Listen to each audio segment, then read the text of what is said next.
두 가정이 있습니다. 한 가정은 물질적으로 넉넉합니다.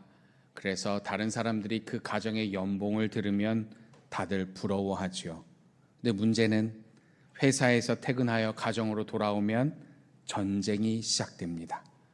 그때부터 서로를 탓하고 비난하고 불화합니다. 매일이 지옥과 같습니다. 반면에 다른 가정은 물질적으로는 늘 부족합니다. 그런데 회사에서 퇴근해서 가정으로 돌아오면 천국이 따로 없습니다.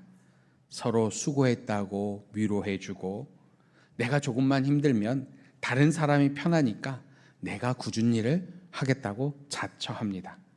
서로를 향한 배려와 웃음이 끊이지 않습니다. 성도님들은 이 두 가정 가운데 어떤 가정이길 원하십니까? 물론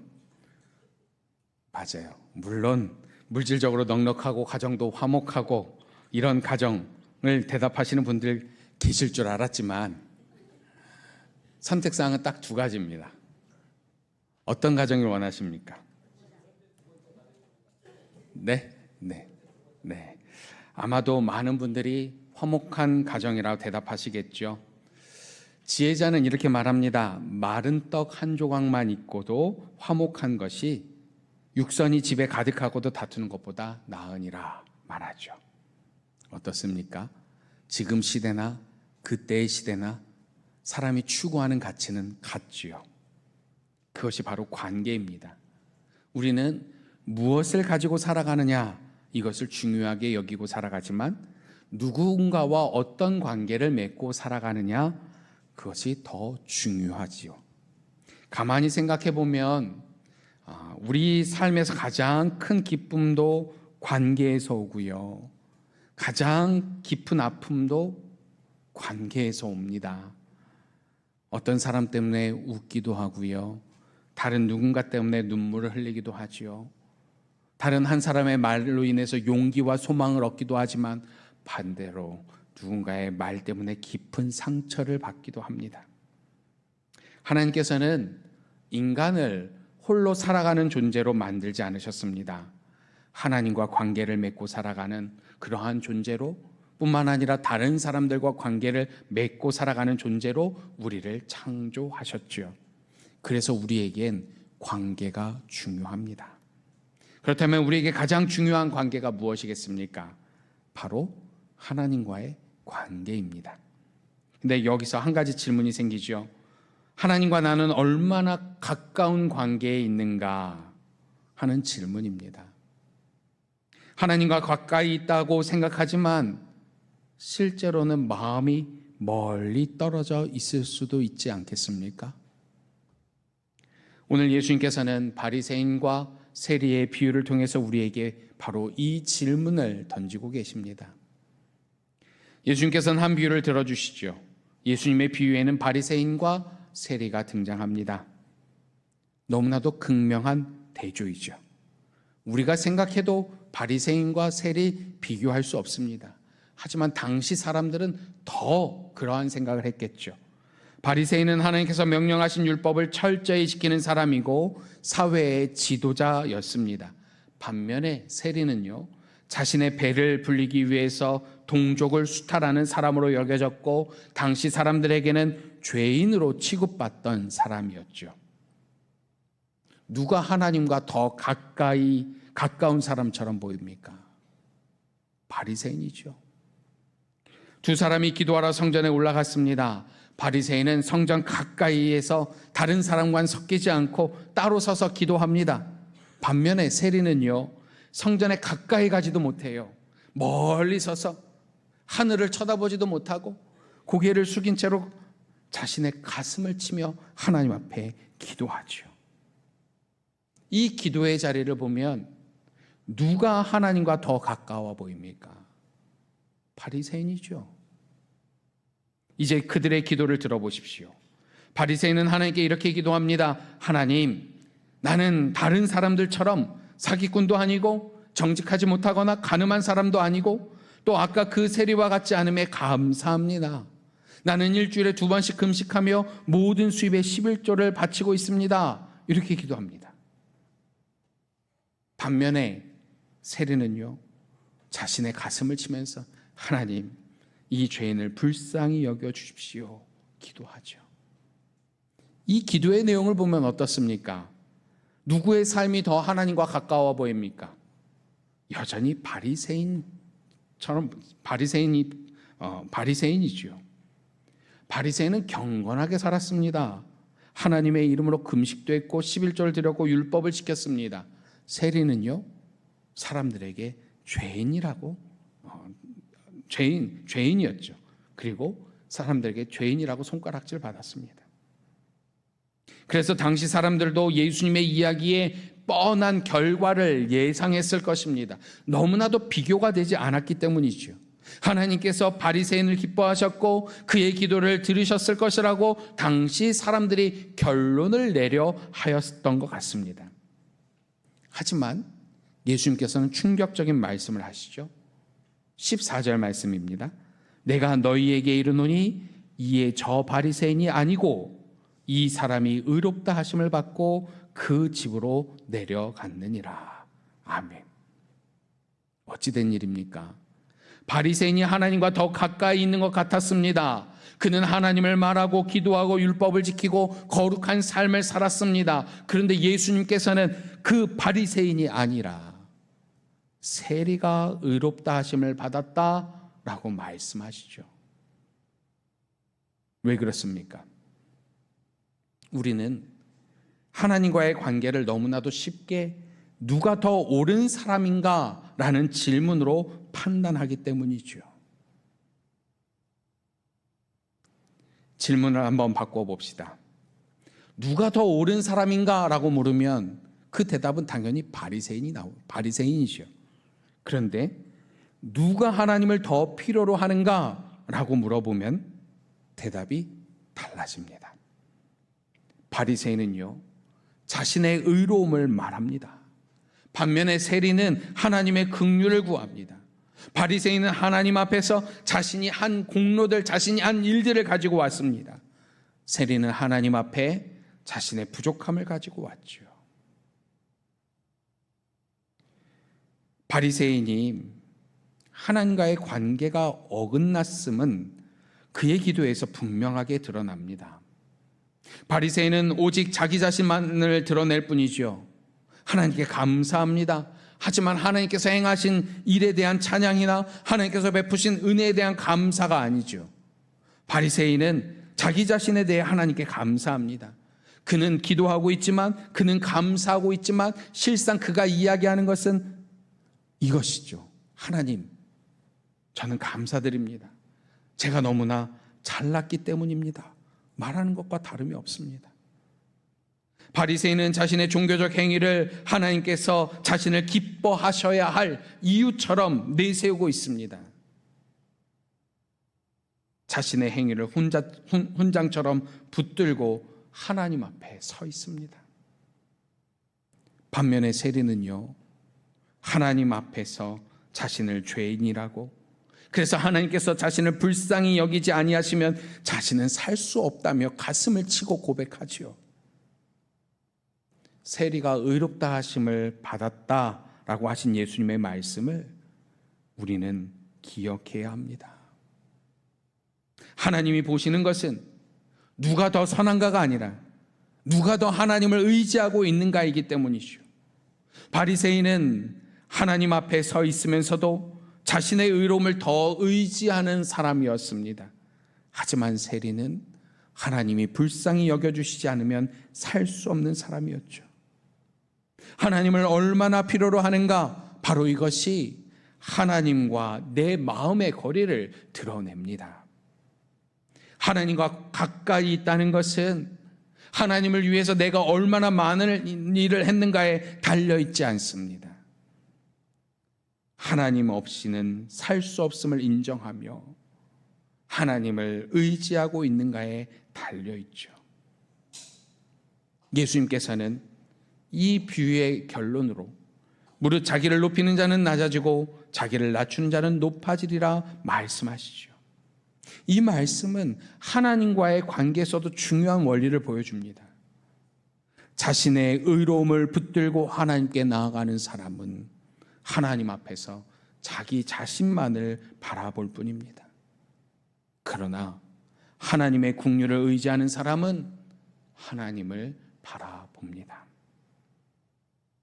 바리새인은 하나님 앞에 서 있었지만 자신의 의로움을 바라보았습니다. 세리는 하나님 앞에서 멀리 서 있었지만 그는 하나님의 긍휼을 바라보았습니다. 그러므로 마음의 거리는요, 하나님과 나 사이의 물리적 거리가 아니죠. 내가 무엇을 의지하고 있는지, 그것이 바로 마음의 거리를 결정합니다. 그 마음의 거리를 보여주는 또 하나의 징표가 있습니다. 하나님과의 관계를 나의 의로움으로 대체되기 시작하면 이상한 일들이 벌어집니다. 하나님을 바라보아야 할 사람이 다른 사람들을 바라보죠. 바리새인을 보십시오. 그가 하나님께 기도하면서 그는 세리를 바라보았죠. 하나님, 내가 이 세리와 같지 아니함에 감사를 드립니다. 하나님을 바라보는 기도 속에서 이웃을 멸시하는 마음이 드러납니다. 이것은 하나님과의 관계가 어긋났을 때 나타나는 모습, 하나님께서 멀리 떨어졌을 때에 나타나는 모습, 하나님 앞에서 자기 자신만을 바라보았을 때에, 자신의 의로움만을 바라보았을 때 나타나는 모습이죠. 하나님과의 관계가 바로 서지 않으면 이웃을 바라보는 우리의 시선이 달라집니다. 사랑해야 할 사람이 비교해야 할 사람이 되어버립니다. 품어야 할 사람이 판단할 사람이 되어버리죠. 예수님께서 이 비유를 말씀하시는 이유를 우리는 기억해야 합니다. 자신을 의롭다고 믿고 다른 사람을 멸시하는 자들을 향해 주님께서는 이 말씀을 하시죠. 우리는 은연중에 누가 더 착하게 살았는가로, 혹은 내가 한 일로 하나님의 기쁨을 가늠하곤 하죠. 물론 기도도 해야 하고요, 봉사도 해야 하며 거룩하게 살아가야 합니다. 그러나 그것은 하나님께 받아들여지기 위한 조건이 아니라 이미 우리가 받은 은혜에 대한 응답이죠. 신앙은 내가 하나님을 위해 무엇을 얼마나 했느냐에서 끝나는 것이 아니라 내가 지금 하나님을 얼마나 의지하고 사랑하며 살아가느냐의 문제입니다. 지난 안식월을 보내면서 제 스스로에게 던진 질문이 있었습니다. 나는 하나님께서 맡겨주신 성도들을 어떻게 바라보고 있는가? 성도 한 사람을 어떤 마음으로 바라보고 있는가? 어떻게 돌보고 있는가 하는 것이었죠. 근데 이 질문이 저의 마음에 굉장히 찔림이 됐습니다. 교회에 여러 일들을 많이 했느냐라고 물어보면 저는 자신 있게 네라고 대답할 수 있었어요. 그런데 과연 다른 이들의 관계를 살폈느냐라고 물으면 그 물음엔 자신이 없더라고요. 변명 같은 이야기이지만 목회자에게는 무거운 짐이 있습니다. 바로 충성입니다. 그리고 게으름과 나태함에 대한 죄책감도 있습니다. 가만히 있으면 내가 나태한 것은 아닌가, 내가 불충한 것은 아닌가 하는 그런 마음이 듭니다. 그래서 늘 뭔가를 하려고 애를 써요. 그래서 때로는 여러 일들로 스스로를 몰아붙일 때도 있습니다. 적어도 하나님 앞에서 게으르단 판단을 받기 싫기 때문이죠. 그런데 가만히 돌아보니까요, 저는 관계보다 일을 더 중요하게 여겼습니다. 하나님을 위해 일하는 것과 하나님과 함께 살아가는 것을 혼동했습니다. 저 역시 바리새인과 같은 착각을 가지고 있었죠. 내가 얼마나 했는가가 나의 신앙을 증명해 준다고 생각했습니다. 성도님들은 어떠십니까? 우리는 하나님과 가까워지기 위해 무엇인가를 더 해야 한다고 생각하진 않습니까? 관계보다 일을 앞세우고 있지는 않습니까? 내가 이뤄낸 어떤 성과나 내가 이뤄낸 그 일들을 통해서 나는 하나님과 가깝다라고 생각하고 있지는 않습니까? 세리는 하나님 앞에서 자신의 의로움을 내세우지 않았습니다. 하나님, 불쌍히 여겨주십시오. 나는 죄인입니다. 그는 하나님께 보여드릴 것이 없었지만 하나님께 나아갔습니다. 왜냐하면 하나님께 나아가는 길은 우리의 의로움으로 만들어지는 것이 아니기 때문임을 알았기 때문입니다.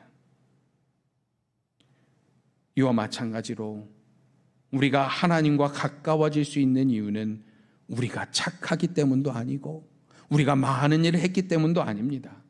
예수 그리스도께서 십자가에서 우리의 죄를 담당하시고 하나님과 우리 사이를 막고 있던 그 죄의 담을 모두 허무셨기 때문입니다.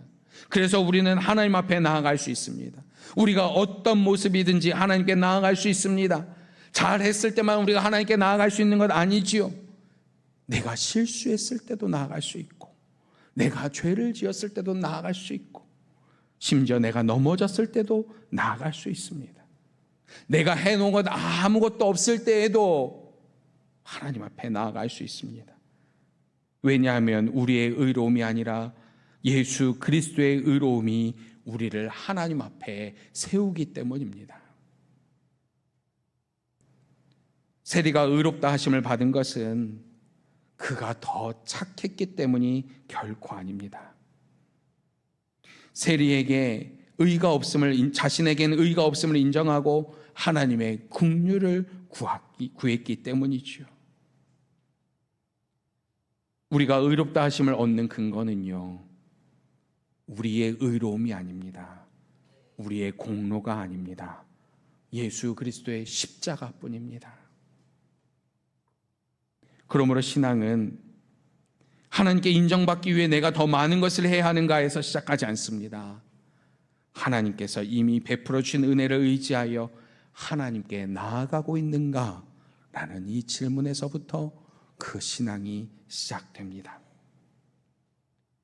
그렇다면 이제 우리가 어떻게 해야 합니까? 다시 하나님께 나아가야 합니다. 하나님께 나아갈 때 우리의 의로움이나 우리의 공로를 가지고 나아가지 마십시다. 내가 얼마나 주를 위해 많은 일을 했는지, 헌신했는지 계산하면서 나아가지 맙시다. 우리가 얼마나 부족한지를 두려워하며 주저하지도 맙시다. 세리가 고백했던 것처럼 하나님, 나를 불쌍히 여겨주십시오. 나는 죄인입니다. 하나님께서 나를 불쌍히 여겨주시지 않으면 나는 살 수 없습니다 하며 나아갈 때에 하나님께서 우리를 있는 그대로 받아주십니다. 하나님, 나를 불쌍히 여겨주세요. 나는 죄인입니다라는 것은 자포자기가 아닙니다. 나를 살리시는 분이 내가 아니라 하나님이라는 믿음이지요. 세리의 간구는 자신을 포기하는 기도가 아니라 하나님께 자신을 맡기는 기도입니다. 그런데 우리가 잊지 말아야 할 것은요, 하나님의 긍휼을 경험한 사람은 다른 사람을 바라보는 그 시선도 달라집니다. 나를 받아주신 하나님의 마음으로 다른 사람을 바라보게 되죠. 사랑해야 할 사람을 판단하지 않고 품어야 할 사람을 비교하지 않으며 나에게 상처를 준 사람까지도 하나님의 긍휼 안에서 바라보게 됩니다. 하나님과의 관계가 회복되어지고 우리의 마음이 하나님 곁에 있으면 다른 이들을 바라보는 우리의 시선도 회복됩니다. 이것이 바로 하나님께 가까이 가야 하는 이유이지요. 신앙은 하나님께 인정받기 위해서 내가 무엇인가를 쌓아 올리는 것이 아닙니다. 이미 베풀어 주신 하나님의 은혜를 의지하며 하나님과 함께 살아가는 것입니다. 마음의 거리는 내가 하나님을 위해 얼마나 많은 것을 했는가가 아니라 내가 지금 누구를 의지하고 있는가에서 드러납니다. 바리새인은 하나님 앞에 가까이 서 있었지만 그는 자기의 의를 의지했습니다. 세리는 하나님 앞에서 멀리 있었지만 하나님의 긍휼을 의지했습니다. 오늘 우리의 마음이 하나님께 다시 가까워지기를 하나님은 원하십니다. 그리고 하나님께 가까워진 그 마음으로 우리의 이웃을 다시 바라보는 우리 모두가 되어지길 하나님은 원하십니다. 이 시간 잠시 눈을 감고 오늘 주신 말씀을 통해서 다시금 우리들의 삶과 믿음을 돌이켜보기를 원합니다. 하나님과 나의 거리, 하나님과 내 마음의 거리를 한번 살펴보십시오. 내 몸이 하나님과 가까이 있기에, 내가 하나님의 일을 많이 했기에 내 마음도 가까이 있다고 착각하지는 않습니까? 신앙의 정의를 바꿉시다. 내가 한 일이 아니라 관계로 그 신앙을 정의하십시다.